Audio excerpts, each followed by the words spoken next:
લોકસભાની ચૂંટણીને હવે ગણતરીના જ દિવસો બાકી છે, ત્યારે બંને મુખ્ય પક્ષો સહિત અન્ય તમામ પક્ષોએ પણ ઉમેદવારોની આખરી યાદીને ઓપ આપી રહ્યા છે અને તબક્કાવાર ઉમેદવારોના નામોની જાહેરાત થઈ રહી છે। ત્યારે આજે ભાજપના કેન્દ્રીય પાર્લામેન્ટરી બોર્ડ દ્વારા ગુજરાતની લોકસભા બેઠકો પર ઉમેદવારોના નામો યાદી જાહેર કરી દેવામાં આવી છે।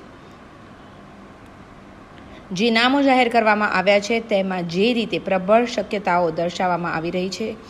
તે પ્રમાણે જામનગર લોકસભા બેઠક પરથી જામનગર સાંસદ પૂનમબેન માધમને રિપીટ કરવામાં આવ્યા છે, જ્યારે જામનગર ગ્રામ્ય વિધાનસભા બેઠક માટે રાઘવજી પટેલનું નામ જાહેર કરવામાં આવ્યું છે અને પૂનમબેન માધમનું નામ જાહેર થતાં શહેર તેમજ જિલ્લા ભાજપ સહિત ટેકેદારો અને સમર્થકોમાં ખુશીની લાગણી જોવા મળી હતી અને ફટાકડાઓ ફોડી સૌએ પૂનમબેનના નામે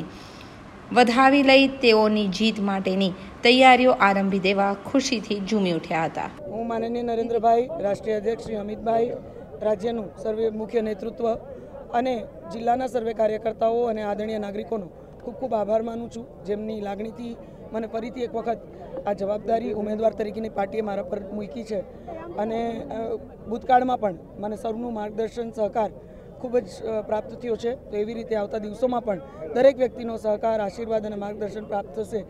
એવી એક આશા અને એક અપીલ આપના માધ્યમથી સર્વે લોકોને કરું છું અને એના માધ્યમથી જે ભૂતકાળમાં અનેક કામો હું માત્ર કરાવવામાં એક માધ્યમ બની શકી, એવી રીતે આવતા દિવસોમાં પણ આ કામો વધુ ને વધુ આપણા